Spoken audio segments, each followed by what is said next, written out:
Assalamualaikum warahmatullahi wabarakatuh. Hai semuanya. Semoga kita di sini dan juga yang menonton diberikan kesehatan sehingga kita dapat berproses dan belajar untuk kebaikan kita di masa depan. Saya dan rekan-rekan saya mewakili dari kelompok 6 akan menjelaskan tentang bagaimana sih asal-usul negara menurut pendapat para tokoh dalam era postmodern. Langsung saja kita ke pokok pembahasannya. Baiklah, sebelum masuk ke pendapat para tokoh, kita bahas tentang apa sih postmodern itu. Jadi, istilah postmodern secara harfiah berarti setelah modern. Istilah modern yang berarti zaman baru berasal dari bahasa Latin modernus yang telah digunakan sejak abad ke-5 Masehi untuk menunjuk batas antara era kekuasaan agama Kristen dan era paradigma Romawi. Istilah ini kemudian berkembang menjadi beberapa istilah turunan yang kesemuanya menunjuk pada suatu kurun sejarah setelah era abad pertengahan.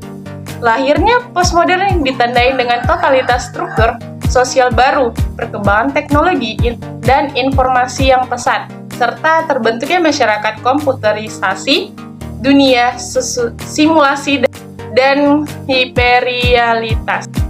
Salah satu tokoh yaitu Paulina M. Rosenau dalam bukunya Postmodernism and Social Science tahun 1992 selanjutnya membedakan postmodernisme menjadi dua bentuk.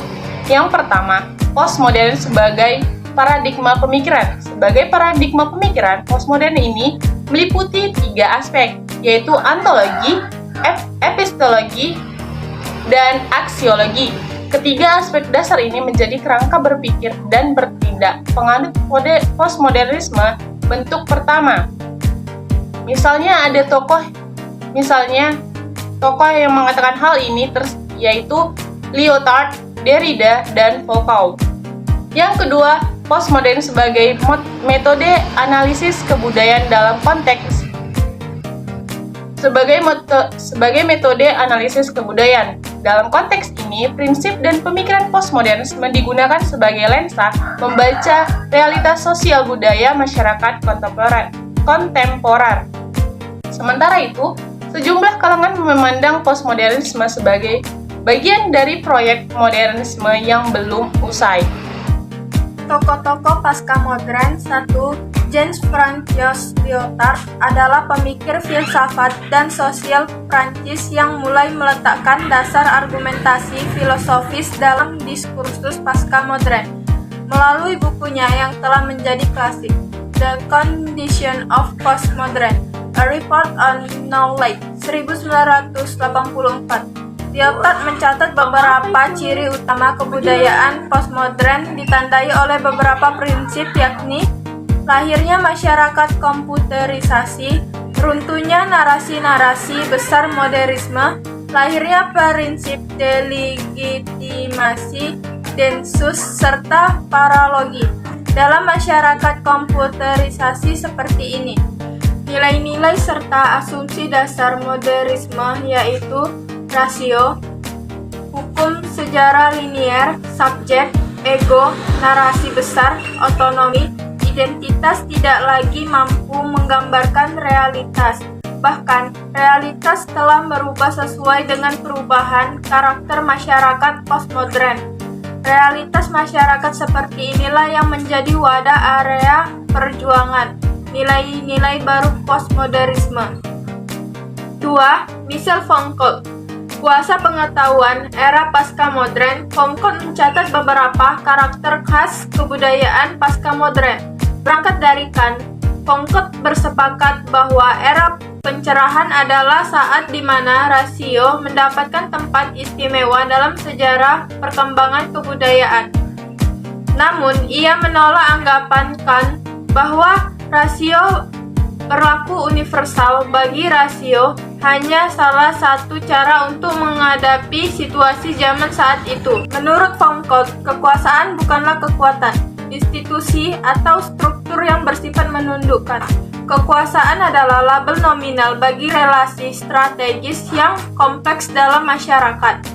Dengan upaya besar dan cerdasnya ini, Foucault telah memberikan dua sumbangan besar terhadap postmodern. Pertama, keberhasilannya menyikap mitos-mitos postmodernisme yang menampilkan dirinya sebagai kebenaran absolut yang universal, namun sebenarnya palsu. Kedua, pemihaknya terhadap persoalan-persoalan yang selama ini ditindas oleh rasionalitas modern, tersisih, marginal, dan dikucilkan agar lebih didengar dan diperhatikan. Ketiga, Jacques Derrida menciptakan sebuah pemikiran dekonstruksi yang merupakan salah satu kunci pemikiran postmodernisme yang mencoba memberikan sumbangan mengenai teori-teori pengetahuan yang dinilai sangat kaku dan kebenarannya tidak bisa dibantah, yang dalam hal ini pemikiran modernisme. Pendapat keempat yaitu Jean Berthier, dunia, simulasi, dan hipertrasi postmodern. Jean Berthier lahir di kota Thiers di Paris Barat pada tanggal 5 Januari 1929. Berthier menyatakan bahwa dalam masyarakat postmodern, nilai tanda dan nilai guna telah menggantikan nilai guna dan nilai tukar. Dengan mengambil pemikiran Barthes mengenai simiologi, Banderlit menolak prinsip nilai guna dan nilai tukar. Pemikiran Georges Petille mengenai nilai guna, simulasi orde pertama. Dalam orde ini, realitas dunia dipahami berdasarkan prinsip hukum alam dengan air ketertiban, keselarasan, hierarki alamiah, serta bersifat transder. Orde yang kedua, Berthier menyatakan bahwa dengan teknologi reproduksi mekanik sampai pada batasnya yang terjauh. Orde yang ketiga, pada orde ini relasi berbagai unsur dan struktur budaya mengenai perubahan mendasar. Pendapat yang kelima oleh Friedrich Jameson, kapitalisme lanjut dan postmodern history. Friedrich Jameson dalam pemikiran sosial Marxiani berkebangsaan Amerika Serikat, meskipun Karl Marx telah mendapat tempat semakin penting dalam kajian. Dalam bukunya, Jameson memberikan ciri-ciri masyarakat postmodern, yaitu 1. Postmodern ditandai dengan kedatangan dan kekurangan kedalaman. Yang kedua, postmodern ditandai oleh kepura-puraan atau kesucian emosi. Yang ketiga, postmodern ditandai oleh hilangnya sejarah. Dan yang keempat, terdapat jenis teknologi baru seperti TV dan teknologi. Jadi, beberapa kritik tajam terhadap teori-teori asal-usul negara di era postmodern ini patut menjadi catatan untuk memahami masa depan teori-teori asal-usul negara postmodern secara lebih jernih dan koheren.